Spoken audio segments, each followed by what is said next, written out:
सभी छोटे बड़े श्रोताओं को सुनीता भटनागर का प्यार भरा नमस्कार। ऑडियो स्टोरीज के हमारे चैनल कहानी जगत में आप सभी का स्वागत है। हिंदी कहानियों की श्रृंखला में आइए आज सुनते हैं सुदर्शन जी द्वारा रचित कहानी सच का सौदा। विद्यार्थी परीक्षा में फेल होकर रोते हैं, सर्वदयाल पास होकर रोए। जब तक पढ़ते थे तब तक कोई चिंता न थी। खाते थे, दूध पीते थे, अच्छे अच्छे कपड़े पहनते थे, तड़क भड़क से रहते थे। उनके माता पिता इस योग्य न थे कि कॉलेज के खर्च सह सकें, परंतु उनके मामा एक ऊंचे पद पर नियुक्त थे। उन्होंने 4 वर्ष का खर्चा देना स्वीकार किया, परंतु यह भी साथ ही कह दिया, देखो रुपया लहू बहाकर मिलता है, मैं वृद्ध हूँ, जान मारकर 4 पैसे कमाता हूँ। लाहौर जा रहे हो, वहाँ पग पग पर व्याधियाँ हैं, कोई चिमट ना जाए। व्यसनों से बचकर डिग्री लेने का यत्न करो। यदि मुझे कोई ऐसा वैसा समाचार मिला तो खर्च भेजना बंद कर दूंगा। सर्वदयाल ने वृद्ध मामा की बात का पूरा ध्यान रखा और अपने आचार विचार से न केवल उनको शिकायत का अवसर ही दिया, बल्कि उनकी आंख की पुतली भी बन गए। परिणाम यह हुआ कि मामा ने सुशील भांजे को आवश्यकता से अधिक रुपए भेजने शुरू कर दिए और लिख दिया, तुम्हारे खान पान पर मुझे कोई आपत्ति नहीं, हाँ इतना ध्यान रखना कि कोई बात मर्यादा के विरुद्ध न होने पाए। मैं अकेला आदमी, रुपया क्या साथ ले जाऊंगा? तुम मेरे संबंधी हो, यदि किसी योग्य बन जाओ तो इससे अधिक प्रसन्नता की बात क्या होगी। इससे सर्वदयाल का उत्साह बढ़ा। पहले 7 पैसे की जुराबें पहनते थे, अब 5 आने की पहनने लगे। पहले मलमल के रुमाल रखते थे, अब एटोनिया के रखने लगे।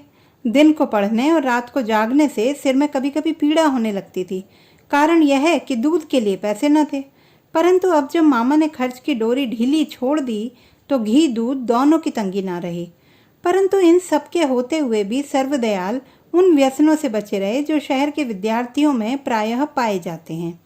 इसी प्रकार 4 वर्ष बीत गए और इस बीच में उनकी माता की मृत्यु हो गई। इधर सर्वदयाल बीए की डिग्री लेकर घर को चले।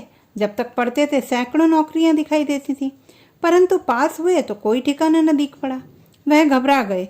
जिस प्रकार यात्री दिन रात चल चलाकर स्टेशन पर पहुंचे, परंतु गाड़ी में स्थान ना हो, उस समय उसकी जो दुर्दशा होती है, ठीक वही सर्वदयाल की थी।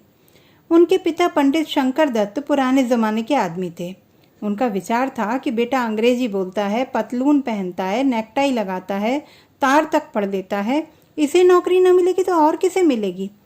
परंतु जब बहुत दिन गुजर गए और सर्वदयाल के लिए कोई आजीविका न बनी तो उनका धीरज छूट गया। बेटे से बोले, अब तो कुछ नौकरी भी करेगा या नहीं? मिडिल पास लौंडे रुपयों से घर भर देते हैं, एक तू है कि पढ़ते पढ़ते बाल सफ़ेद हो गए परंतु कोई नौकरी ही नहीं मिलती। सर्वदयाल के कलेजे में मानो किसी ने तीर सा मार दिया। सिर झुकाकर बोले, नौकरियां तो बहुत मिलती हैं, परंतु थोड़ा वेतन देते हैं, इसीलिए देख रहा हूँ कि कोई अच्छा अवसर हाथ आ जाए तो करूँ। शंकर दत्त ने उत्तर दिया, यह तो ठीक है, परंतु जब तक अच्छी ना मिले मामूली ही कर लो, जब फिर अच्छी मिले इसे छोड़ देना। तुम आप पढ़े लिखे हो, सोचो, निकम्मा बैठे रहने से कुछ दे थोड़ी ही जाता है। सर्वदयाल चुप हो गए, वे उत्तर न दे सके। शंकर दत्त पूजा पाठ करने वाले आदमी इस बात को क्या समझें कि ग्रेजुएट साधारण नौकरी नहीं कर सकता। दोपहर का समय था। सर्वदयाल अखबार में वांटेड देख रहे थे। एकाएक एक विज्ञापन देखकर उनका हृदय धड़कने लगा। अंबाले के प्रसिद्ध रईस राय बहादुर हनुमंत राय सिंह एक मासिक पत्र रफीक हिंद के नाम से निकालने वाले थे। उनको उसके लिए एक संपादक की आवश्यकता थी। उच्च श्रेणी का शिक्षित और नवयुवक हो तथा लिखने में अच्छा अभ्यास रखता हो और जातीय सेवा का प्रेमी हो। वेतन 500 रुपये मासिक। सर्वदयाल बैठे थे खड़े हो गए और सोचने लगे, यदि यह नौकरी मिल जाए तो दरिद्रता कट जाए। मैं हर प्रकार से इसके योग्य हूँ। जब पढ़ते थे उन दिनों साहित्य परिषद में उनके प्रभावशाली भाषणों और लेखों की धूम थी। बोलते समय उनके मुख से फूल झड़ते थे और श्रोताओं के मस्तिष्क को अपनी सूक्तियों से सुवासित कर देते थे। उनके मित्र उनको गोद में उठा लेते और कहते, तेरी वाणी में मोहिनी है। इसके सिवाय उनके लेख बड़े बड़े प्रसिद्ध पत्रों में निकलते रहे। सर्वदयाल ने कई बार इस शौक को कोसा था। आज पता लगा कि संसार में इस दुर्लभ पदार्थ का भी कोई ग्राहक है। कंपित कर से प्रार्थना पत्र लिखा और रजिस्ट्री करा दिया, परंतु बाद में सोचा व्यर्थ खर्च किया। मैं साधारण ग्रेजुएट हूँ, मुझे कौन पूछेगा। 500 रुपये तनख्वाह है, सैकड़ों उम्मीदवार होंगे और एक से बढ़कर एक होंगे। कई वकील और बैरिस्टर जाने को तैयार होंगे। मैंने बड़ी मूर्खता की जो 500 रुपया देखकर रीझ गया। परंतु फिर ख्याल आया, जो इस नौकरी को पाएगा वह भी तो मनुष्य होगा। योग्यता सब में प्रायः एक सी ही होती है। हाँ, जब तक इस कार्य में हाथ ना डाला जाए तब तक मनुष्य झिझकता है, परंतु काम का उत्तरदायित्व सब कुछ सिखा देता है। इन्हीं विचारों में कुछ दिन बीत गए। कभी आशा कल्पनाओं की झड़ी बांध देती थी, कभी निराशा हृदय में अंधकार भर देती थी। सर्वदयाल चाहते थे कि इस विचार को मस्तिष्क से बाहर निकाल दें और किसी दूसरी ओर ध्यान दें, किंतु वे ऐसा न कर सके। स्वप्न में भी यही विचार सताने लगे। 15 दिन बीत गए परंतु कोई उत्तर न आया। निराशा ने कहा, अब चैन से बैठो, कोई आशा नहीं। परंतु आशा बोली, अभी से निराशा का क्या कारण? 500 रुपये की नौकरी है, सैकड़ों प्रार्थना पत्र गए होंगे, उनको देखने के लिए कुछ समय चाहिए। सर्वदयाल ने निश्चय किया, अभी 1 अठवाड़ा और देखना चाहिए। उनको न खाने की चिंता थी न पीने की। दरवाजे पर खड़े डाकिये की बाट देखते थे। उसे आने में देर हो जाती तो टहलते टहलते बाजार तक चले आते, परंतु अपनी इस अवस्था को डाकिये पर प्रकट ना करते और पास पहुंचकर देखते देखते आगे निकल जाते। फिर मुड़कर देखने लगते कि डाकिया बुला तो नहीं रहा। फिर सोचते, कौन जाने उसने देखा भी है या नहीं। इस विचार से ढाढ़स बंध जाती। तुरंत चक्कर काट कर डाकिये से पहले दरवाजे पर पहुंच जाते और बेपरवाह से होकर पूछते, कहो भाई, हमारा भी पत्र है या नहीं? डाकिया सिर हिलाता और आगे चला जाता। सर्वदयाल हताश होकर बैठ जाते। यह उनका नित्य का नियम हो गया था। जब तीसरा अठवाड़ा भी बीत गया और कोई उत्तर न आया तो सर्वदयाल निराश हो गए और समझ गए कि वह मेरी भूल थी। ऐसी जगह सिफारिश से मिलती हैं, खाली डिग्रियों को कौन पूछता है। इतने ही में तार के चपरासी ने पुकारा। सर्वदयाल का दिल उछलने लगा। जीवन के भविष्य में आशा की लता दिखाई दी। लपके लपके दरवाजे पर गए और तार देखकर उछल पड़े। लिखा था, स्वीकार है, आ जाओ। वे सायंकाल की गाड़ी में बैठे तो हृदय आनंद से गदगद हो रहा था और मन में सैकड़ों विचार उठ रहे थे। पत्र संपादन उनके लिए जातीय सेवा का उपयुक्त साधन था। सोचते थे, यह मेरा सौभाग्य है जो ऐसा अवसर मिला। जो कहीं क्लर्क भर्ती हो जाता तो जीवन काटना दूभर हो जाता। बैग में कागज और पेंसिल निकालकर पत्र की व्यवस्था ठीक करने लगे। पहले पृष्ठ पर क्या हो, संपादकीय वक्तव्य कहाँ दिए जाएं, सार और सूचना के लिए कौन सा स्थान उपयुक्त होगा, टाइटल का स्वरूप कैसा हो, संपादक का नाम कहाँ रहे, इन सब बातों को सोच सोच कर लिखते गए। एकाएक विचार आया, कविता के लिए कोई स्थान न रखा और कविता ही एक ऐसी वस्तु है जिससे पत्र की शोभा बढ़ जाती है। जिस प्रकार भोजन के साथ चटनी एक विशेष स्वाद देती है, उसी प्रकार विद्वतापूर्ण लेख और गंभीर विचारों के साथ कविता एक आवश्यक वस्तु है। उसे लोग रुचि से पढ़ते हैं। उस समय उन्हें अपने कोई सुहृदय मित्र याद आ गए जो उस पत्र को बिना पढ़े फेंक देते थे जिसमें कविता व पद्य न हो। सर्वदयाल को निश्चय हो गया कि इसके बिना पत्र को सफलता न प्राप्त होगी। सहसा एक मनोरंजक विचार से वे चौंक उठे। रात का समय था, गाड़ी पूरे वेग से चली जा रही थी। सर्वदयाल जिस कमरे में सफर कर रहे थे उसमें उनके अतिरिक्त केवल एक यात्री और था जो अपनी जगह पड़ा सो रहा था। सर्वदयाल बैठे थे, खड़े हो गए और पत्र के तैयार किए हुए नोट गद्दे पर रखकर इधर उधर टहलने लगे। फिर बैठकर कागज पर सुंदर अक्षरों में लिखा, पंडित सर्वदयाल BA, एडिटर रफीक हिंद, अंबाला। परंतु लिखते समय हाथ कांप रहे थे, मानो कोई अपराध कर रहे हों। यद्यपि कोई देखने वाला पास न था, तथापि उस कागज के टुकड़े को जिससे ओछापन और बालकापन छलकता था, बार बार छिपाने का यत्न करते थे, जिस प्रकार अनजान बालक अपनी छाया से डर जाता हो। परंतु धीरे धीरे यह भय का भाव दूर हो गया और वे स्वाद ले लेकर उस पंक्ति को बारंबार पढ़ने लगे, पंडित सर्वदयाल BA, एडिटर रफीक हिंद, अंबाला। वे संपादन के स्वप्न देखा करते थे। अब राम राम करके आशा की हरी हरी भूमि सामने आई तो उनके कानों में वही शब्द जो उस कागज पर लिखे थे, पंडित सर्वदयाल BA, एडिटर रफीक हिंद, अंबाला, देर तक इसी धुन और आनंद में मग्न रहने के पश्चात पता नहीं कितने बजे उन्हें नींद आई। परंतु आंखें खुली तो दिन चढ़ चुका था और गाड़ी अंबाला स्टेशन पर पहुंच चुकी थी। जाग कर पहली वस्तु जिसका उन्हें ध्यान आया वह वही कागज का टुकड़ा, पर अब उसका कहीं अता पता न था। सर्वदयाल का रंग उड़ गया। आंख उठाकर देखा तो सामने का यात्री जा चुका था। सर्वदयाल की छाती में किसी ने मुक्का मारा, मानो उनकी कोई आवश्यक वस्तु खो गई हो। ख्याल आया, यह यात्री कहीं ठाकुर हनुमंत राय सिंह न हो। यदि हुआ और उसने मेरा ओछापन देख लिया तो क्या कहेगा। इतने में गाड़ी ठहर गई। सर्वदयाल बैग लिए हुए नीचे उतरे और स्टेशन से बाहर निकले। इतने में एक नवयुवक ने पास आकर पूछा, क्या आप रावलपिंडी से आ रहे हैं? हाँ, मैं वहीं से आ रहा हूँ। तुम किसे पूछते हो? ठाकुर साहब ने गाड़ी भेजी है। सर्वदयाल का हृदय कमल की तरह खिल गया। आज तक कभी बग्घी में न बैठे थे। उचक कर सवार हो गए और आसपास देखने लगे। गाड़ी चली और एक आलीशान कोठी के अहाते में जाकर रुक गई। सर्वदयाल का हृदय धड़कने लगा। कोचवान ने दरवाजा खोला और आदर से एक तरफ खड़ा हो गया। सर्वदयाल रुमाल से मुंह पोंछते हुए नीचे उतरे और बोले, ठाकुर साहब किधर हैं? कोचवान ने उत्तर में एक मुंशी को पुकार कर बुलाया और कहा, बाबू साहब रावलपिंडी से आए हैं, ठाकुर साहब के पास ले जाओ। रफीक हिंद के खर्च का ब्यौरा इसी मुंशी ने तैयार किया था, इसीलिए तुरंत समझ गया कि यह पंडित सर्वदयाल हैं जो रफीक हिंद संपादन के लिए चुने गए हैं। आदर से बोला, आइए साहब। पंडित सर्वदयाल मुंशी के पीछे चले। मुंशी एक कमरे के आगे रुक गया और रेशमी पर्दा उठाकर बोला, चलिए, ठाकुर साहब अंदर बैठे हैं। सर्वदयाल का दिल धड़कने लगा। जो अवस्था निर्बल विद्यार्थी की परीक्षा के अवसर पर होती है, वही अवस्था इस समय सर्वदयाल की थी। शंका हुई कि ठाकुर साहब मेरे विषय में जो सम्मति रखते हैं वह मेरी बातचीत से बदल न जाए। फिर भी साहस करके अंदर चले गए।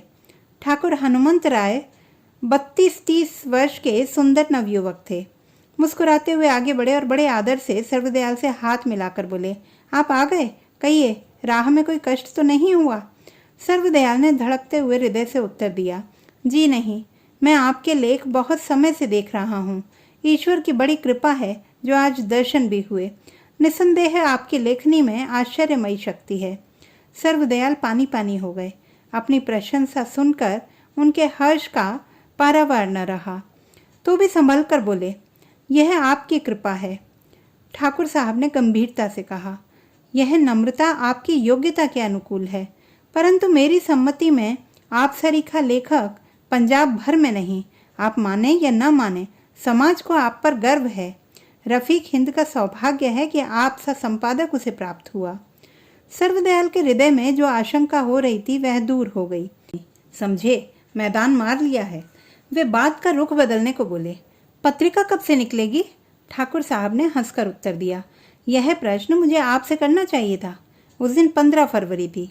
सर्वदयाल कुछ सोच कर बोले, पहला अंक 1 अप्रैल को निकल जाए, अच्छी बात है, परंतु इतने थोड़े समय में लेख मिल जाएंगे या नहीं, इस बात का विचार आप कर लीजिएगा। इसकी चिंता ना कीजिए, मैं आज से ही काम आरंभ किए देता हूँ। परमात्मा ने चाहा तो आप पहले ही अंक को देखकर प्रसन्न हो जाएंगे। एकाएक ठाकुर साहब चौंक कर बोले, कदाचित यह सुनकर आपको आश्चर्य होगा कि इस विज्ञापन के उत्तर में लगभग 2000 दरख्वास्तें आई थी। उनमें से बहुत सी ऐसी थीं जो साहित्य और लालित्य के मोतियों से भरी हुई थीं, परंतु आपका पत्र सच्चाई से भरपूर था। किसी ने लिखा था, मैं इस समय दुकान करता हूँ और 400-500 रुपये मासिक पैदा कर लेता हूँ, परंतु जातीय सेवा के लिए यह सब छोड़ने को तैयार हूँ। किसी ने लिखा था, मेरे पास खाने पीने की कमी नहीं है, परंतु स्वदेश प्रेम हृदय में उत्साह उत्पन्न कर रहा है। किसी ने लिखा था, मैं बारिस्ट्री के लिए विलायत जाने की तैयारी कर रहा हूँ, परंतु यदि आप यह काम मुझे दे सकें तो इस विचार को छोड़ा जा सकता है। अर्थात हर एक प्रार्थना पत्र से यही प्रकट होता था कि प्रार्थी को वेतन की तो आवश्यकता नहीं और कदाचित वह नौकरी करना अपमान भी समझता है, परंतु यह सब कुछ देश प्रेम के लिए करने को ही तैयार है। मानो यह नौकरी करके मुझ पर कोई उपकार कर रहा है। केवल आपका पत्र है जिसमें सच से काम लिया गया है, और यह वह गुण है जिसके सामने मैं सब कुछ तुच्छ समझता हूँ। अप्रैल की 1 तारीख को रफीक हिंद का प्रथम अंक निकला तो पंजाब के पढ़े लिखे लोगों में शोर मच गया और पंडित सर्वदयाल के नाम की जहां तहां चर्चा होने लगी। उनके लेख लोगों ने पहले भी पढ़े थे, परंतु रफीक हिंद के प्रथम अंक ने तो उनको देश के प्रथम श्रेणी के संपादकों की पंक्ति में ला बैठाया। पत्र क्या था? सुंदर और सुगंधित फूलों का गुच्छा था, जिसकी एक एक कुसुम कलिका चटक चटक कर अपनी मोहिनी वासना से पाठकों के मनों को मुग्ध कर रही थी। एक समाचार पत्र ने समालोचना करते हुए लिखा, रफीक हिंद का प्रथम अंक प्रकाशित हो गया है और ऐसी शान से कि देखकर चित्त प्रसन्न हो जाता है। पंडित सर्वदयाल को इस समय तक हम केवल एक लेखक ही जानते थे, परंतु अब जान पड़ा कि पत्र संपादक के काम में भी इनकी योग्यता पराकाष्ठा तक पहुंची हुई है। अच्छे लेख लिख देना और बात है, और अच्छे लेख प्राप्त करके उन्हें ऐसे क्रम और विधि से रखना कि किसी की दृष्टि में खटकने ना पाए और बात है। पंडित सर्वदयाल की प्रभावशाली लेखनी में किसी को संदेह न था, परंतु रफीक हिंद ने इस बात को और पुष्ट कर दिया है कि आप संपादक के काम में भी पूर्णतया योग्य हैं। हमारी सम्मति में रफीक हिंद से वंचित रहना जातीय भाव से अथवा साहित्य व सदाचार के भाव से दुर्भाग्य ही नहीं वरन अपराध है। एक और पत्र की सम्मति थी। यदि हमारी भाषा में कोई ऐसी मासिक पत्रिका है जिसे यूरोप और अमेरिका के पत्रों के सामने रखा जा सकता है तो वह रफीक हिंद है, जो सब प्रकार के गुणों से सुसज्जित है। उसके गुणों को परखने के लिए उसे एक बार देख लेना ही पर्याप्त है। निसंदेह पंडित सर्वदयाल ने हमारे साहित्य का सर ऊंचा कर दिया है। ठाकुर हनुमंत राय सिंह ने जब ये समालोचनाएं देखी तो हर्ष से उछल पड़े। वह मोटर में बैठकर रफीक हिंद के कार्यालय में गए और पंडित सर्वदयाल को बधाई देकर बोले, मुझे यह आशा न थी कि हमें इतनी सफलता मिल सकेगी। पंडित सर्वदयाल ने उत्तर दिया, मेरे विचार में यह कोई बड़ी सफलता नहीं। ठाकुर साहब ने कहा, आप कहें, परंतु स्मरण रखिए वह दिन दूर नहीं जब अखबारी दुनिया आपको पंजाब का शिरोमणि स्वीकार करेगी। इसी प्रकार एक वर्ष बीत गया। रफीक हिंद की कीर्ति देश भर में फैल गई और पंडित सर्वदयाल की गिनती बड़े आदमियों में होने लगी थी। उन्हें जीवन एक आनंदमय यात्रा प्रतीत होता था, जो फूलों की छाया में तय हो और जिसे आम्र पल्लवों में बैठकर गाने वाली श्यामा और कली कली का रस चूसने वाला भौरा भी प्यासे नेत्रों से देखता हो कि इतने में भाग्य ने पासा पलट दिया। अंबाला की म्यूनिसिपैलिटी के मेंबर चुनने का समय समीप आया तो ठाकुर हनुमंत राय सिंह भी एक पक्ष की ओर से मेंबरी के लिए प्रयत्न करने लगे। अमीर पुरुष थे, रुपया पैसा पानी की तरह बहाने को उद्यत हो गए। उनके मुकाबले में लाला हशमत राय खड़े हुए। हाई स्कूल के हेडमास्टर, वेतन थोड़ा लेते थे, कपड़ा साधारण पहनते थे, कोठी में नहीं वरन नगर की एक गली में उनका आवास था, परंतु जाति की सेवा के लिए हर समय उद्यत रहते थे। उनसे पंडित सर्वदयाल की बड़ी मित्रता थी। उनकी इच्छा न थी कि इस झंझट में पड़े, परंतु सुहृदय मित्रों ने जोर देकर उन्हें खड़ा कर दिया था। पंडित सर्वदयाल ने सहायता का वचन दिया था। ठाकुर हनुमंत राय सिंह जातीय सेवा के अभिलाषी तो थे, परंतु उनके वचन और कर्म में बड़ा अंतर था। उनकी जातीय सेवा व्याख्यान झाड़ने, लेख लिखने और प्रस्ताव पास कर देने तक ही सीमित थी। इससे परे जाना वे अनावश्यक ही न समझते, बल्कि स्वार्थ सिद्ध होता तो अपने बच्चे के विरुद्ध भी कार्य करने से न झिझकते थे। इस बात से पंडित सर्वदयाल भली भांति परिचित थे। इसीलिए उन्होंने मन में निश्चय कर लिया कि परिणाम चाहे कैसा भी बुरा क्यों ना हो, ठाकुर साहब को मेंबर ना बनने दूंगा। इस पद के लिए वे लाला हशमत राय को ही उपयुक्त समझते थे। रविवार का दिन था। पंडित सर्वदयाल का भाषण सुनने के लिए सहस्रों लोग एकत्रित हो रहे थे। विज्ञापन में व्याख्यान का विषय म्यूनिसिपल इलेक्शन था। पंडित सर्वदयाल क्या कहते हैं यह जानने के लिए लोग अधीर हो रहे थे। लोगों की आंखें इस ताक में थीं कि देखें पंडित जी सत्य को अपनाते हैं या झूठ की ओर झुकते हैं, न्याय का पक्ष लेते हैं या रुपए का। इतने में पंडित जी प्लेटफॉर्म पर आए। हाथों ने तालियों से स्वागत किया, कान प्लेटफॉर्म की ओर लगाकर सुनने लगे। पंडित जी ने कहा, मैं यह नहीं कहता कि आप अमुक मनुष्य को अपना वोट दें, किंतु इतना अवश्य कहता हूं कि जो कुछ करें सोच समझ कर करें। यह कोई साधारण बात नहीं कि आप बेपरवाही से काम लें और चाय की प्यालियों पर, बिस्कुट की तश्तरियों पर और तांगे की सैर पर वोट दें, अथवा जाति बिरादरी व साहूकारे ठाट बाट पर लट्टू हो जाएं।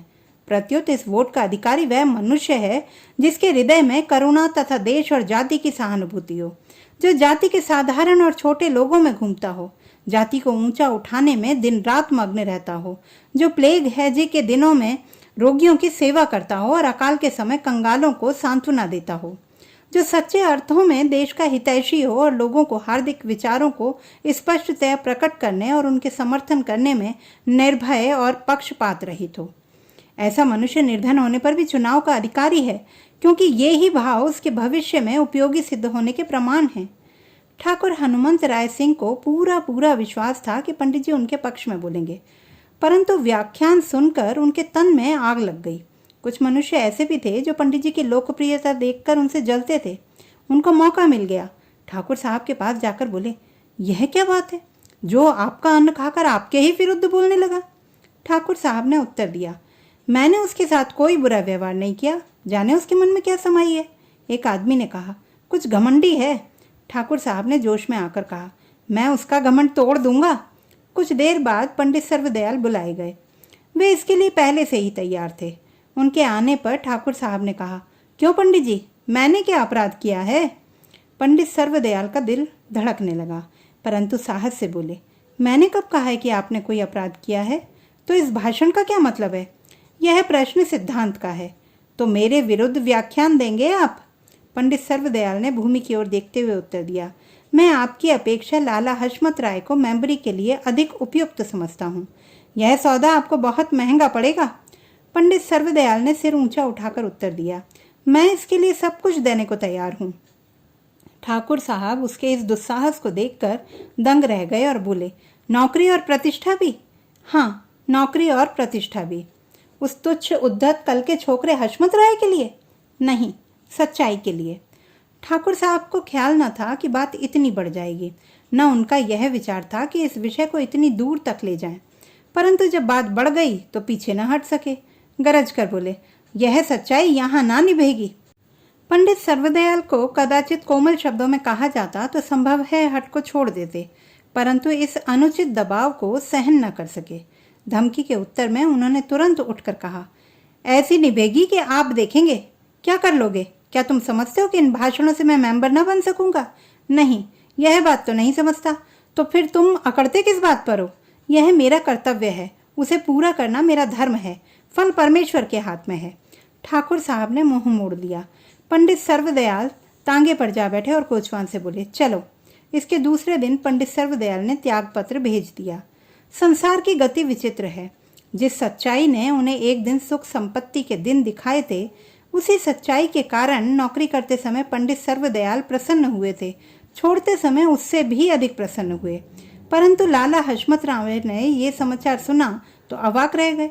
वह भागे भागे पंडित सर्वदयाल के पास जाकर बोले, भाई मैंने मेंबरी छोड़ी, तुम अपना त्याग पत्र लौटा लो। पंडित सर्वदयाल के मुखमंडल पर एक अपूर्व तेज की आभा दमकने लगी, जो इस मायावी संसार में कहीं कहीं ही दीख पड़ती है। उन्होंने धैर्य और दृढ़ता से उत्तर दिया, यह असंभव है। क्या मेरी मेंबरी का इतना ही ख्याल है? नहीं, यह सिद्धांत का प्रश्न है। लाला हशमत राय निरुत्तर होकर चुप हो गए। सहसा उन्हें विचार आया कि रफीक हिंद पंडित जी को अत्यंत प्रिय है, मानो वह उनका प्यारा बेटा है। धीर भाव से बोले, रफीक हिंद को छोड़ दोगे? हाँ, छोड़ दूंगा। फिर क्या करोगे? कोई और काम कर लूंगा, परंतु सच्चाई को न छोड़ूंगा। पंडित जी भूल रहे हो, अपना सब कुछ गंवा बैठोगे, परंतु सच तो बचा रहेगा। मैं यह चाहता हूँ। लाला हशमत राय ने देखा कि अब और कहना निष्फल है, चुप होकर बैठ गए। इतने में ठाकुर हनुमंत राय के नौकर ने पंडित सर्वदयाल के हाथ में लिफाफा रख दिया। उन्होंने खोलकर पढ़ा और कहा, मुझे पहले ही आशा थी। लाला हशमत राय ने पूछा, क्या है देखूं? त्यागपत्र स्वीकार हो गया। ठाकुर हनुमंत राय सिंह ने सोचा, यदि अब भी सफलता ना हुई तो नाक कट जाएगी। धनवान पुरुष थे, थैली का मुंह खोल दिया। सहृदय मित्र और लोलुप खुशामदियों की सम्मति से कारीगर हलवाई बुलवाए गए और चूल्हे गर्म होने लगे। तांगे दौड़ने लगे और वोटों पर रुपए निछावर होने लगे। अब तक ठाकुर साहब का घमंडी सिर किसी बूढ़े के आगे भी न झुका था, परंतु इलेक्शन क्या आया, उनकी प्रकृति ही बदल गई। अब कंगाल से कंगाल आदमी भी मिलता तो मोटर रोक लेते और हाथ जोड़कर नम्रता से कहते, कोई सेवा हो तो आज्ञा दीजिए, मैं दास हूँ।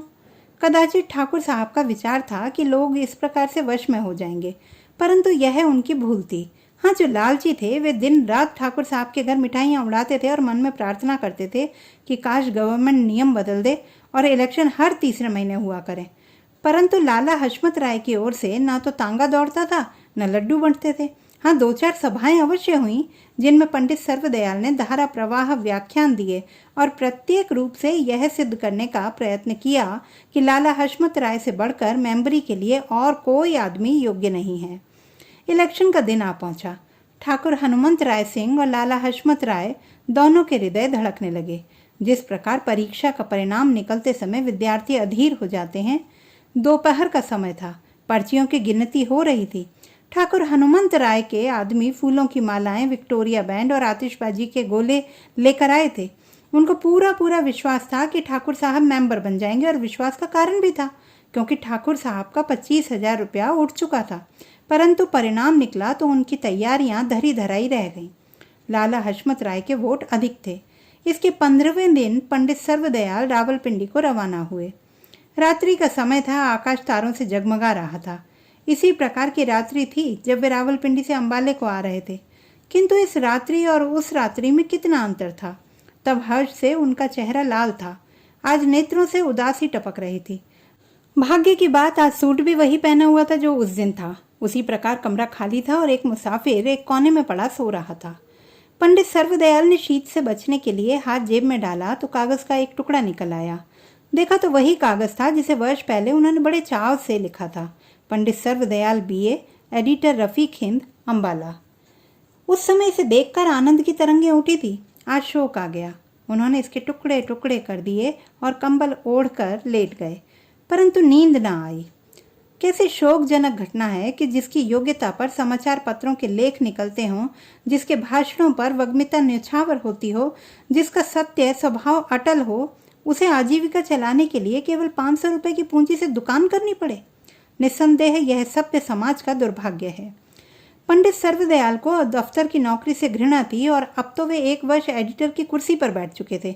हम और हमारी सम्मति का स्वाद चख चुके थे, इसलिए किसी नौकरी को मन न मानता था। कई समाचार पत्रों में प्रार्थना पत्र भेजे, परंतु काम न मिला। विवश होकर उन्होंने दुकान खोली, परंतु दुकान चलाने के लिए जो चालें चली जाती हैं, जो झूठ बोले जाते हैं, जो अधिक से अधिक मूल्य बताकर उसको कम से कम कहा जाता है, इससे पंडित सर्वदयाल को घृणा थी। उनको मान इस बात का था कि मेरे यहाँ सच का सौदा है, परंतु संसार में इस सौदे के ग्राहक कितने हैं। उनके पिता उनसे लड़ते थे, झगड़ते थे। पंडित सर्वदयाल यह सब कुछ सहन करते थे और चुपचाप जीवन के दिन गुजारते जाते थे। उनकी आय इतनी अधिक न थी कि पहले की तरह तड़क भड़क से रह सकें, इसलिए न कॉलर नेकटाई लगाते थे, न पतलून पहनते थे। बालों में तेल डाले महीनों बीत जाते थे, परंतु उन्हें कोई चिंता न थी। घर में गाय रखी हुई थी, उसके लिए चारा काटते थे, सानी बनाते थे। कहार रखने की शक्ति न थी, अतः कुएं से पानी भी आप ही लाते थे। उनकी स्त्री चरखा काटती थी, कपड़े सीती थी और घर के अन्य कामकाज भी करती थी और कभी कभी लड़ने भी लगती थी, परंतु सर्वदयाल चुपचाप रहते थे। प्रातः काल का समय था।